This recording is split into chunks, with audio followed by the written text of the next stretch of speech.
All right, now we're ready to assemble the box, the basic elements of the box. The bottom, the four sides. I'm going to try to do this where I don't block the view of the camera here. So I have laid the pieces out in the order that they go so that I don't get confused. You can see that I have it laid here where the grain flows around the corners. I've finished all of the inside with the shellac, and now I'm going to glue the thing up. The one thing I'm going to do is make sure that I get good glue in the areas where the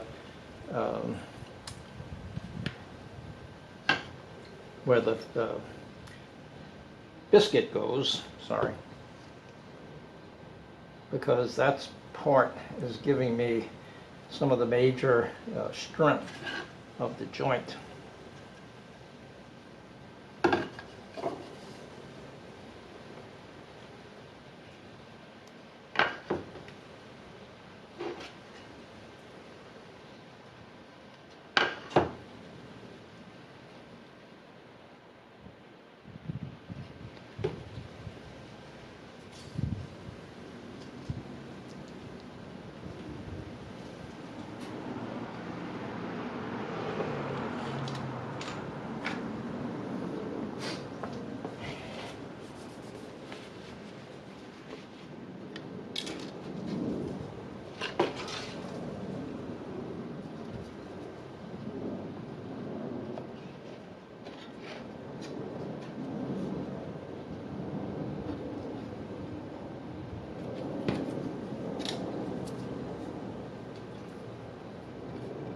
I use this coffee stir. I think I got this at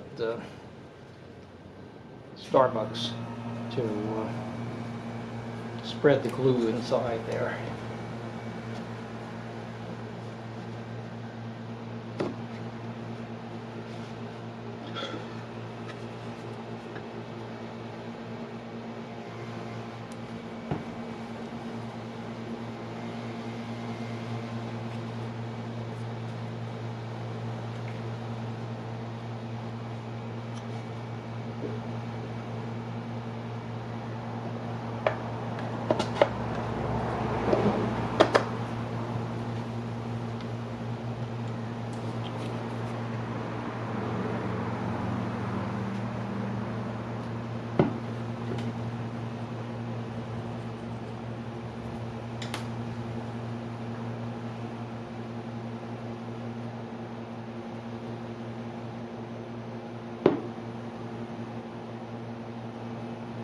The biscuits are pressed so that they tend to swell up when water hits them. And of course, the glue is water-based, so it provides the water necessary to make the biscuits swell up.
All right, we're going to use these clamps here to these are band clamps to clamp the thing.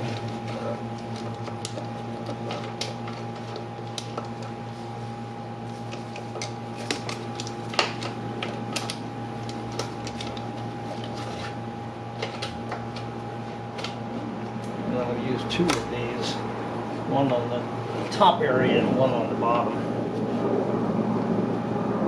I have them all pretty well rigged up. Tight. The other one is going to go on the top.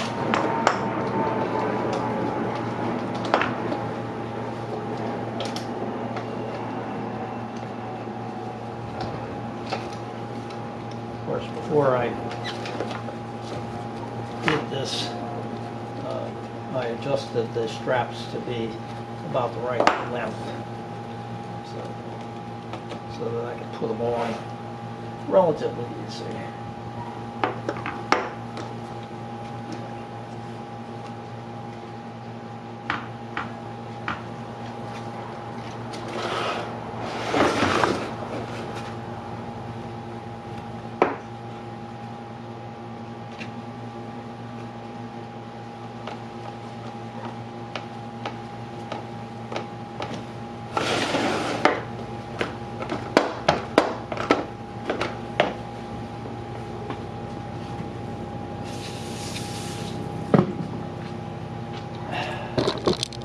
I have a little bit of squeeze out on the inside, and I'm going to go with a knife and a wet towel and remove that squeeze out.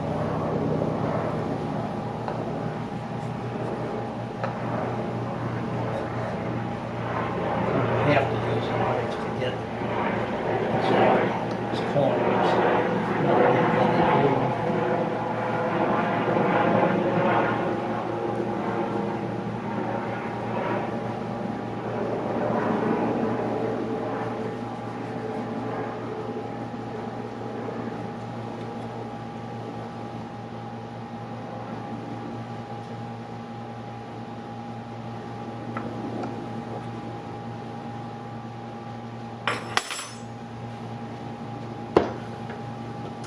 All right.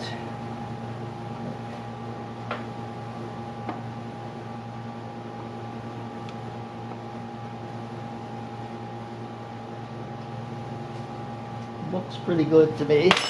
Now we just have to let it sit. Let the glue set.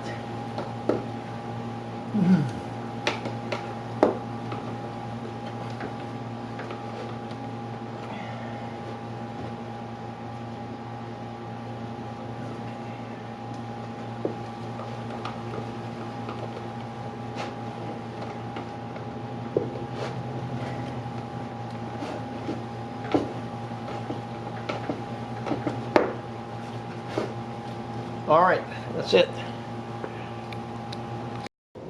Okay, we've got the thing glued now. I'm going to take the clamps off. It's been sitting for over a day.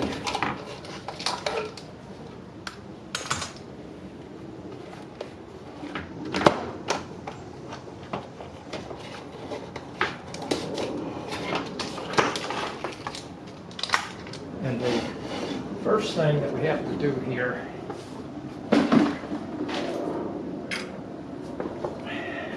before we glue the top on is to make sure that this area is flat. There's a little bit of a lip there, and really the only way to do that is with a sanding board.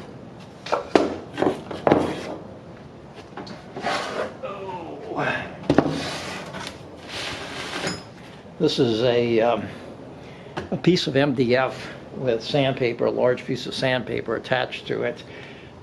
This large piece of sandpaper comes from a sanding belt that they use in the really big giant belt sanders. And it's glued to the MDF with a non-water-based glue. If you try to do this and use a water-based glue, you'll find that the MDF will warp. So what I'm going to do is just lay this on top of the sandpaper, and I'm going to start to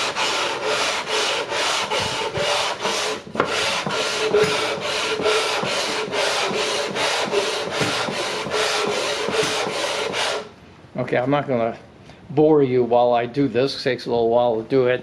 I'll come back when I have it pretty well finished. Okay, I have it pretty well sanded now. And just as a comment, the way to check whether you're flat is to take a pencil, run a pencil mark all around it.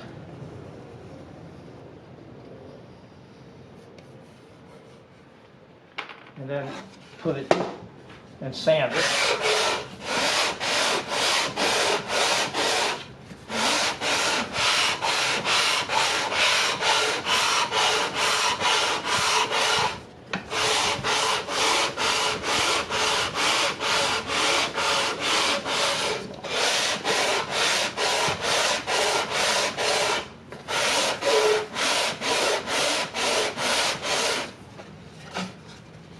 And all of the pencil mark has been removed, so I can feel fairly confident that we're pretty well flat here. Okay, I have the top pretty well prepared. What I've done here is marked off where I want to put the top. It's this way, and I have put blue tape and then finished the inside of the blue tape. I can't finish the whole thing because I got to have raw wood to glue the top to the box. So this is going to go down like this, and I have it marked. I'll be able to see the lines and put it where, hopefully put it where I want to go. In fact, what might work better, so I should probably try to do it this way. Okay. All right, so what I'm going to do here is put a small amount of glue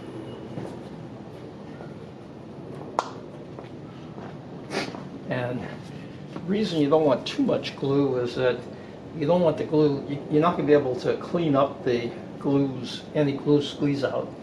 So we're just going to put a small bead of glue on the surface around here.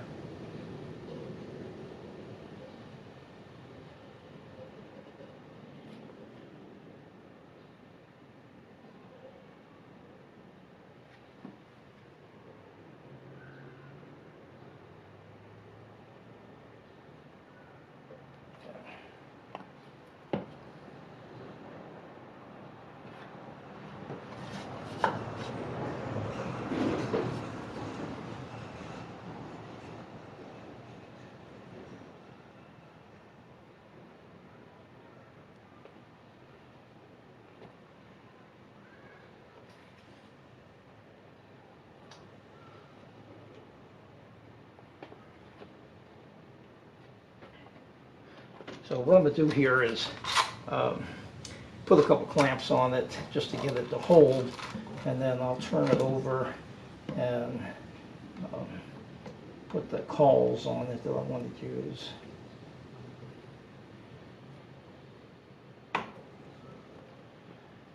Okay, looks all right.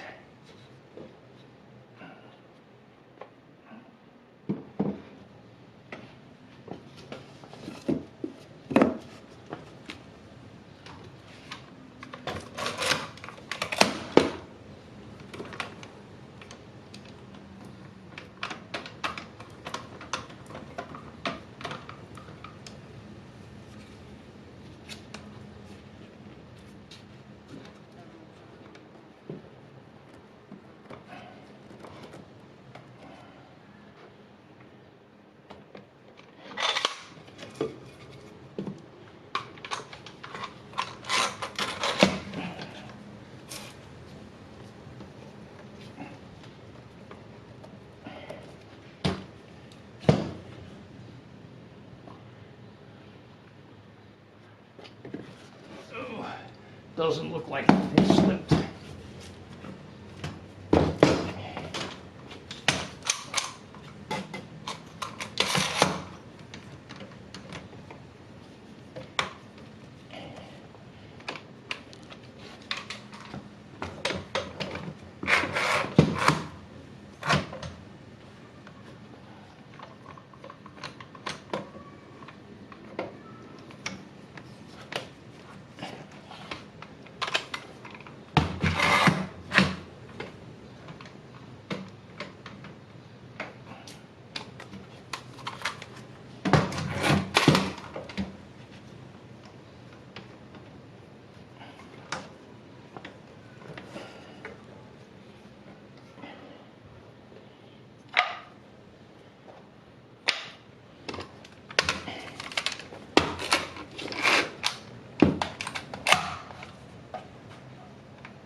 Okay, now sit until the glue is set very well. It's been about a day since I clamped these up, and wasn't necessarily to leave it that long, but I just got delayed and didn't get around to it. So now we're going to take it apart and go on to the next step here.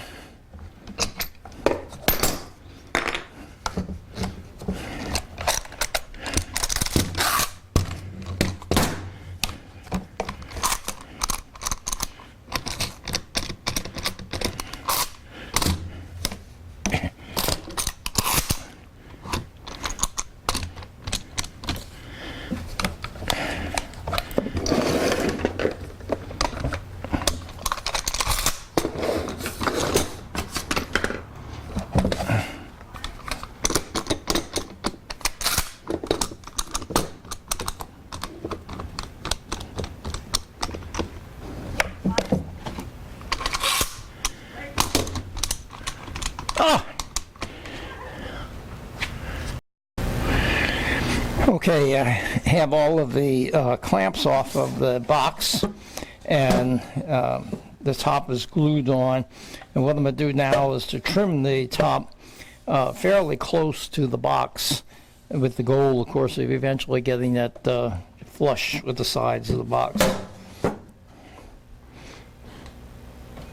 I'm gonna creep up on this.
All right, so now I have the top pretty well trimmed to the sides, not all the way, and I'm going to go to use a sander and sand it down to the to be flush.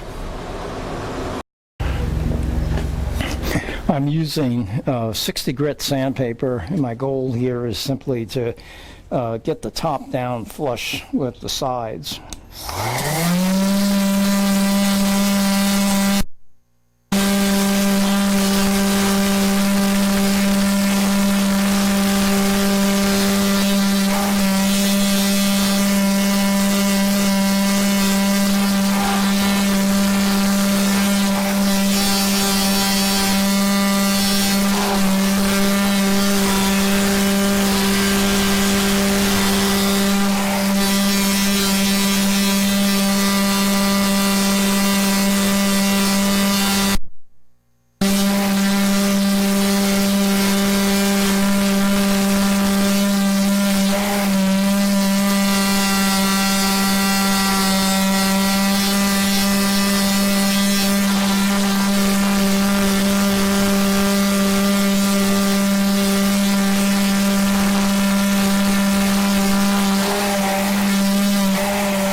Okay, that's pretty good. I'm going to do the other sides off camera. There's no sense in you just sitting there watching me sand.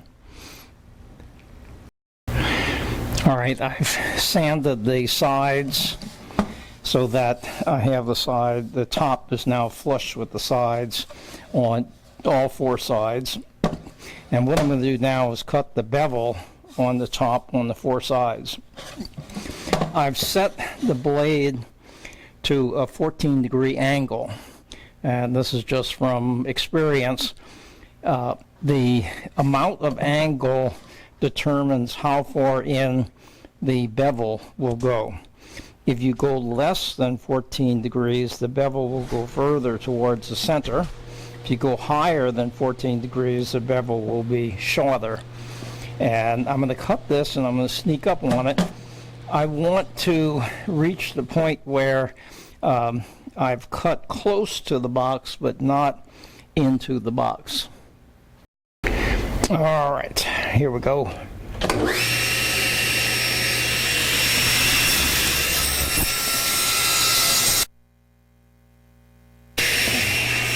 right, I'm not close enough yet.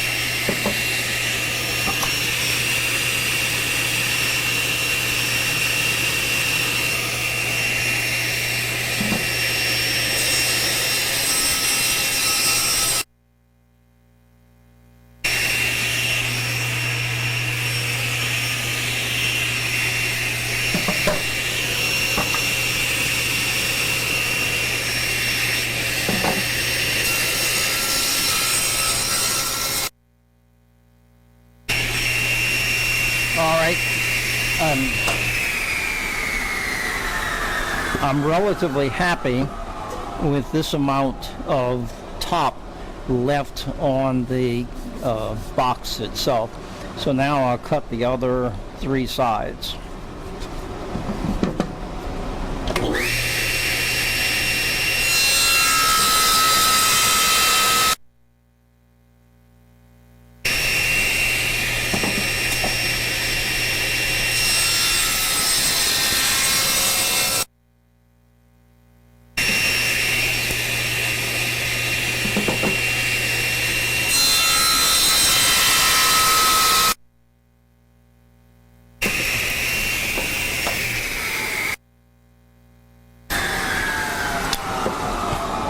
And I have my top now cut with the angles, with the bevels.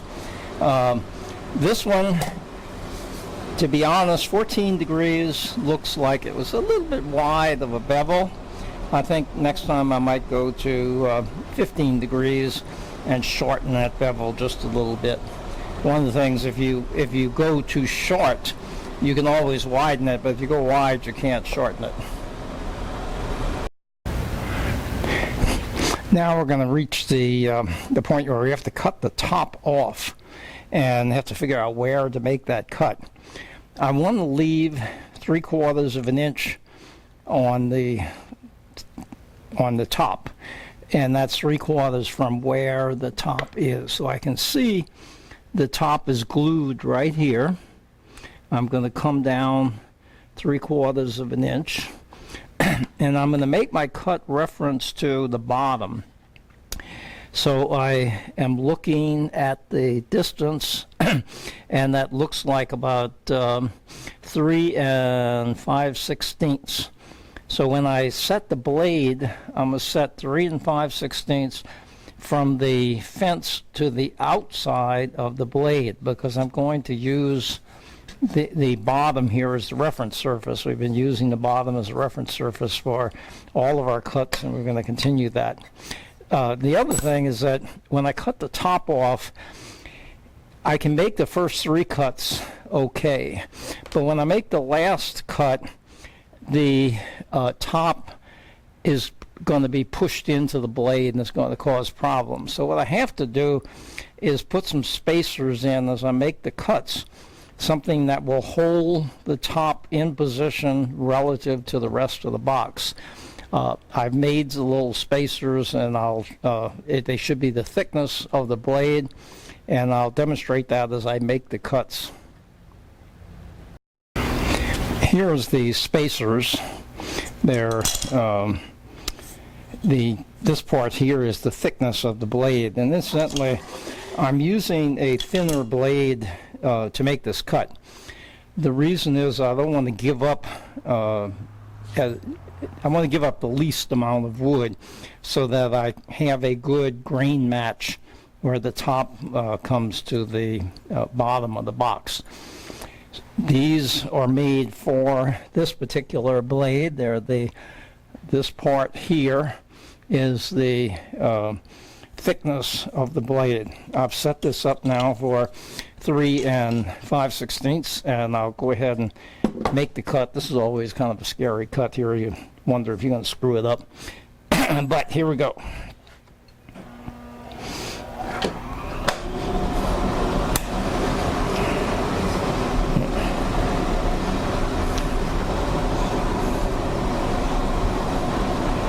Just waiting for a start stop. I had to turn it back on again to get ready.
And now I have the top cut from the rest of the box. One thing that's nice to do, just so you don't get lost, is to mark the location of either the front or the back. Here I'm using the back and just marking it so that while I'm doing things I don't get the top turned around like that. Now we have to flatten this, and we do that on our sanding board like I described before. All right, here's the sanding board. I got the top, and I'm just going to rub it on here to sand the top flat.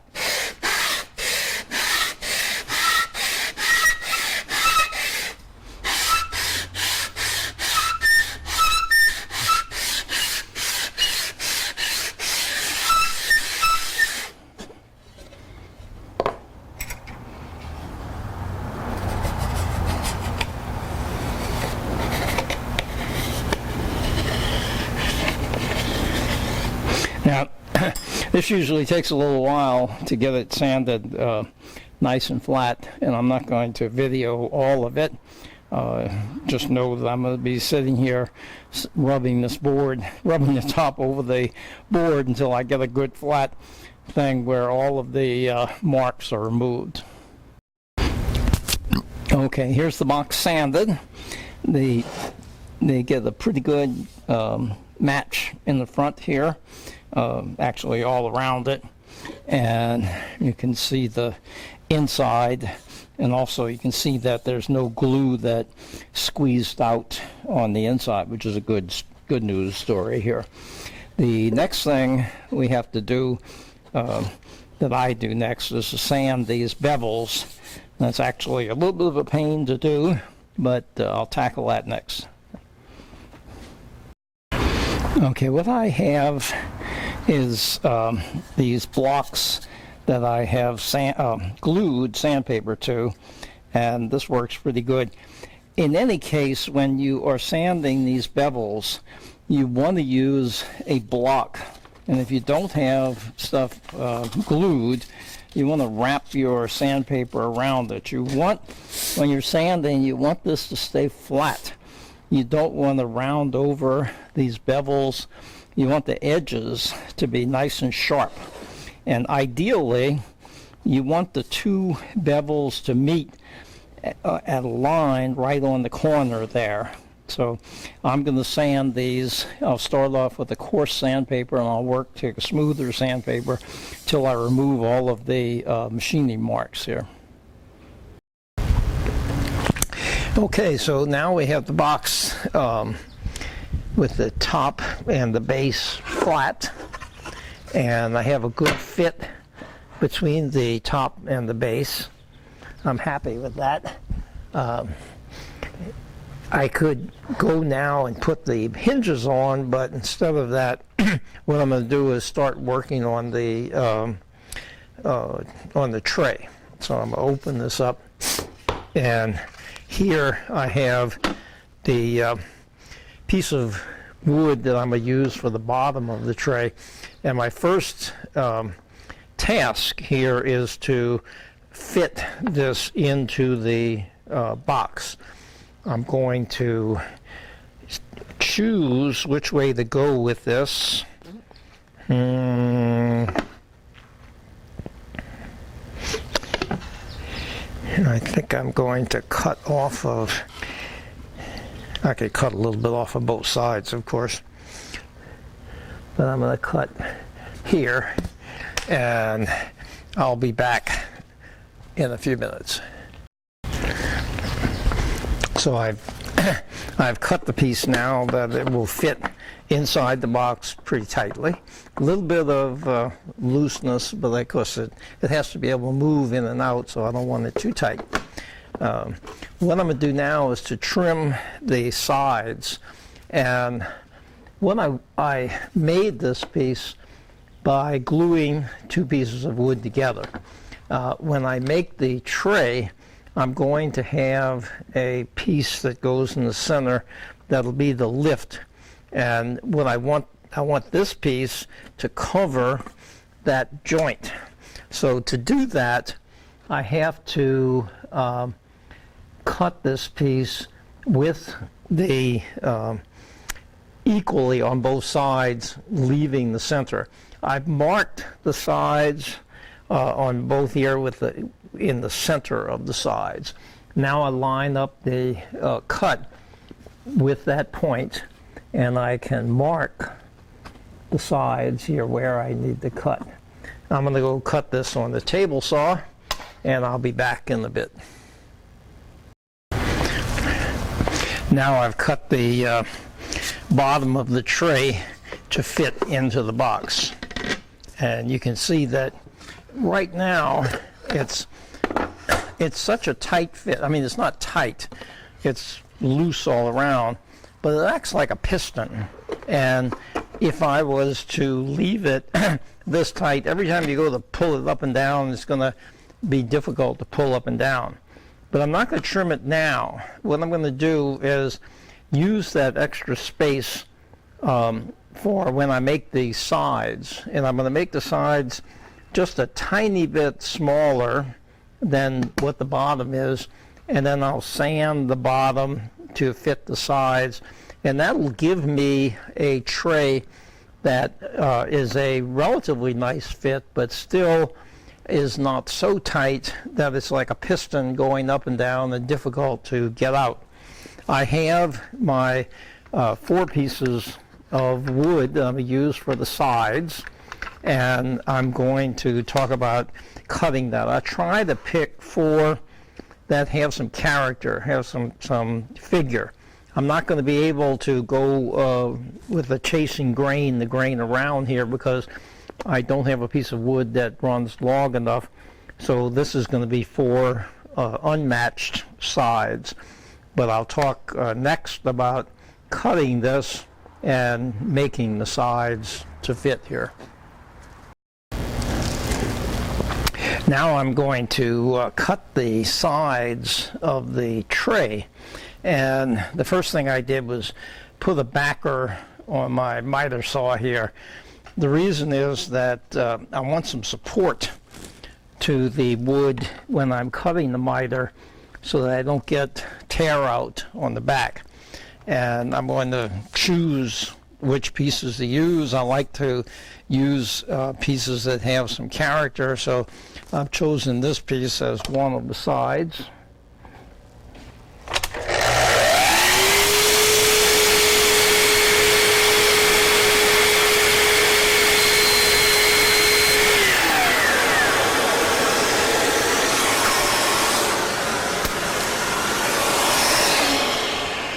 All right, now I have to figure out how long to cut it, and I'm going to cut it just a little bit short of the end of the board. In other words, I want this to be just a tiny bit shorter than the board, and I'll mark this over here.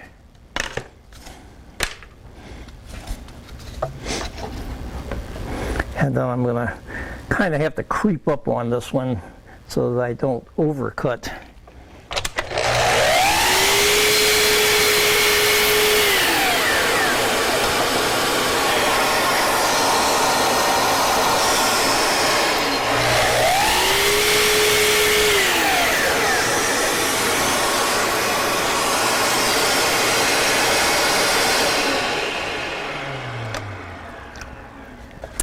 And I would say I'm just a little bit long here. I'm gonna go just a tiny bit shorter.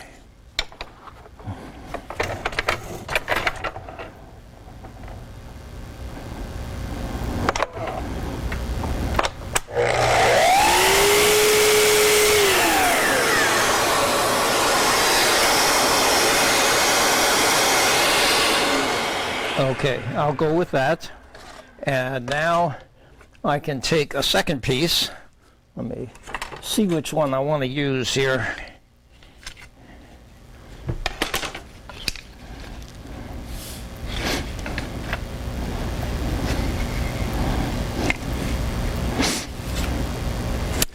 Let's see. Okay, I'll use this piece here.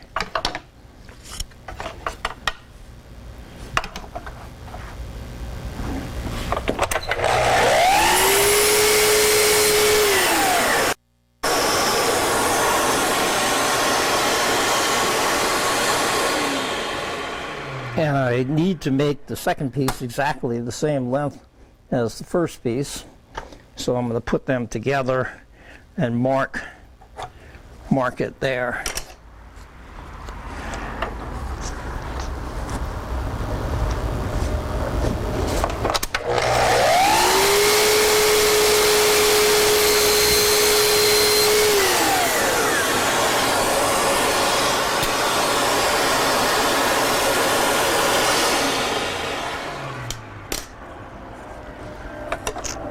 Just a little long.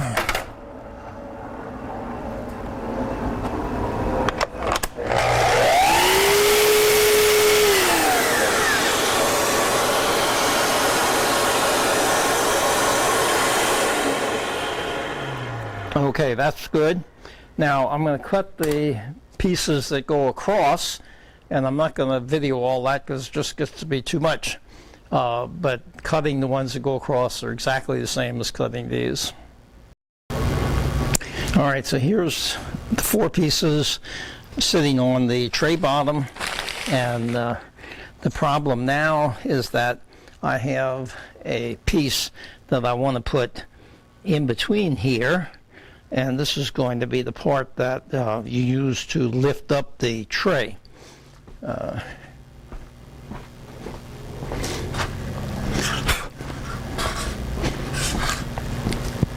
Here's a tray for a different box. You can see that the center is made for the lifting of it.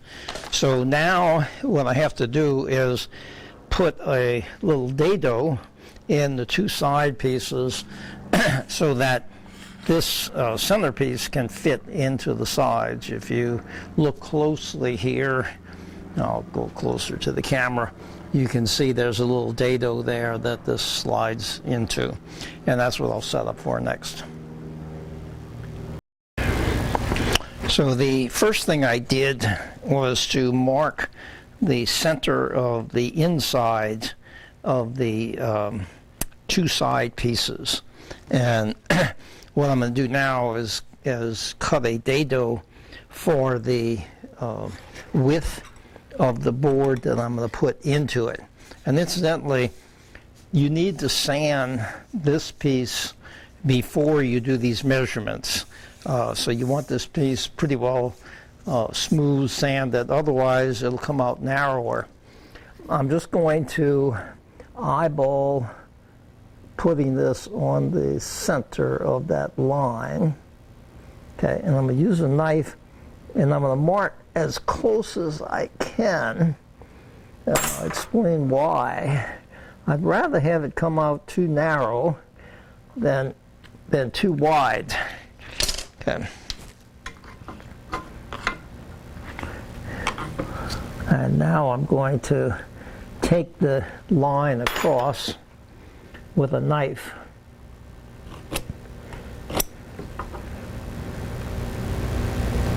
And I'm a little off center here, but that's okay.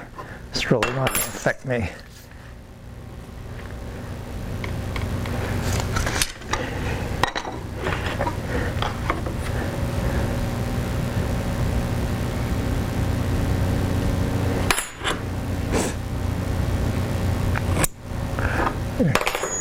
And then I'll use a 1-inch chisel here because the piece is 1 inch, and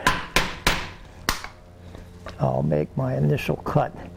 The reason you try to get really tight is because when you drive the chisel in, it opens up the hole, and that's going to make your dado a little bit bigger than what you thought it was going to be. So I like to do the marking as tight as possible, and then let's see. All right, that's going to be a little tight, but we'll see how it comes out, and I can always widen it some. And then using a 1/8 inch chisel, I'm going to start chiseling out the space.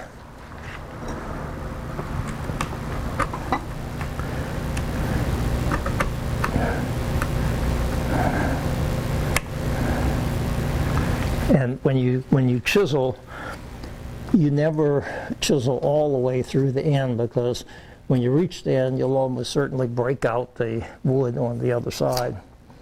So you want to finish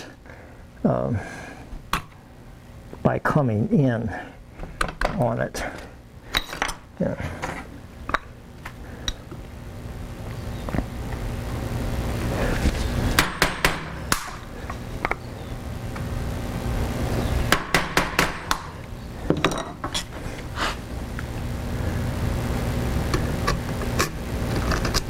So now, how do I figure out if I'm flat in that dado? The bottom is flat, because if I have anything sticking up, it's going to hold the wood out.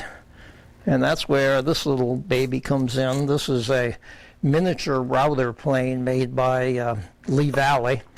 And I'm not sure if it was originally intended to be a toy, but it really works well in this situation for these little bitty dados like this. And of course, what a router plane does is make sure that the bottom is flat. So as I do this, I'm able to make sure that I have a flat bottom in here. Okay, now this looks a little tight to me. Yep. Okay, it's a little tight. Now, I have two choices. One choice is I can just sand the edge of the board down a little bit and make it fit, or I can go a little bit wider with my chisel, which I'm going to do here. Have to be very careful.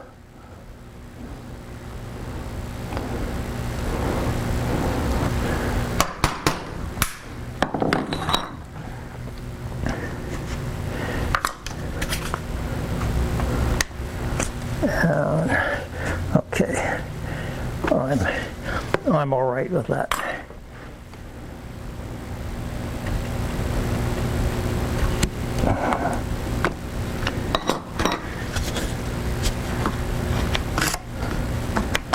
All right, that's pretty good for me.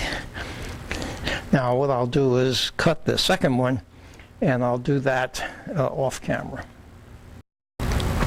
Now we're ready to glue up the sides, and I have a strap clamp here that I'm going to use to clamp it.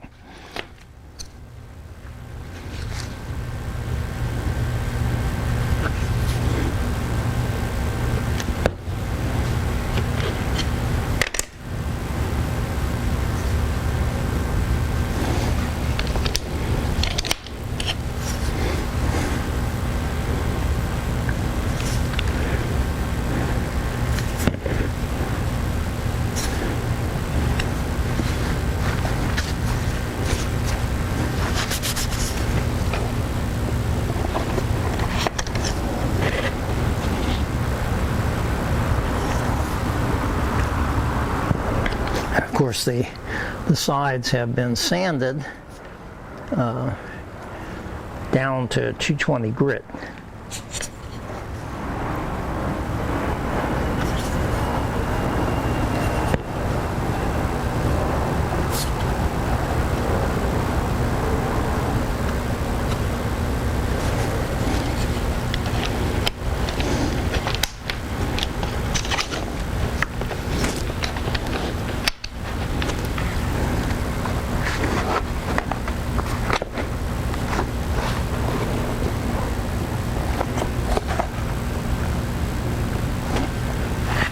Make sure they're all adjusted properly, and then we can clamp the thing.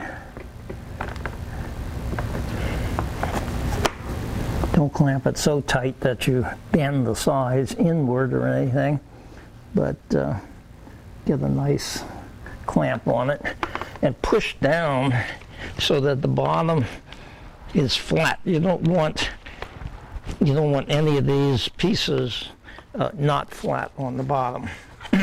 I'm going to get the squeeze out in the corners out here.